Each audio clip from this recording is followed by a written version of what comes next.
పరమశివుడు కొలువుండే కైలాసం మంచుతో వెండి కొండలా దర్శనమిస్తుంటే అందుకు ప్రతిరూపంగా తెల్లని రాయితో వెండి కొండలా మెరిసిపోతూ ఎలా కైలాసంగా పేరుగాంచింది శంషాబాద్ సమీపంలోని సిద్ధులగుట్ట శ్రీ వెండికొండ సిద్ధేశ్వర స్వామి వారి ఆలయం. ఆలయంలో శివలింగానికి పైకప్పు ఉండదు. ఎందుకంటే మనకు కనిపించే శివలింగానికి లోపల పంచలింగాలు వెలసి ఉన్నాయి. దానిపైన కప్పు వేసి శివలింగాన్ని ప్రతిష్ఠించారు. మడపతి వంశానికి చెందిన బుగ్గయ్య గారు మరియు వారి పూర్వీకులకు మాత్రమే ఈ విషయం తెలుసు. ఇక్కడ ఒక గుహ కూడా ఉంది.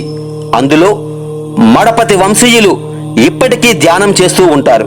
గత కొన్ని తరాలుగా వారు ఆలయ విశిష్టతలను వివరిస్తూ అభివృద్ధి చేస్తూ ముందు తరాలకు అందిస్తున్నారు.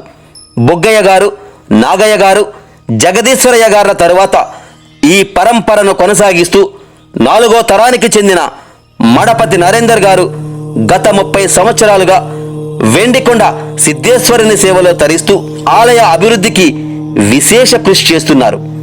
భక్తుల సహకారంతో సరికొత్త ప్రణాళికలతో పలు అభివృద్ధి కార్యక్రమాలను చేపట్టారు. 500 ఏళ్ల చరిత్ర కలిగిన ఈ ఆలయంలో ఏటా శ్రావణ మాసం ఆఖరి శని, ఆది సోమవారాలలో జాతర మహోత్సవాలను అత్యంత వైభవంగా చేస్తారు. అన్ని పూజా కార్యక్రమాలను నరేందర్ గారి చేతుల మీదుగా ఘనంగా నిర్వహిస్తారు.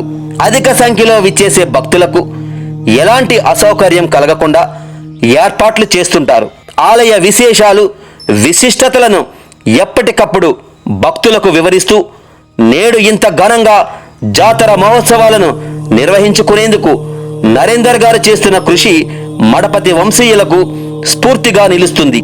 ఆగస్టు 31, 2024 నుండి సెప్టెంబర్ 2వ తేదీ వరకు శ్రీ సిద్ధులగుట్ట వెండికొండ సిద్ధేశ్వర స్వామి వారి జాతర మహోత్సవాలలో భక్తులు పాల్గొని ఆ పరమేశ్వరుని కృపకు పాత్రులు కండి.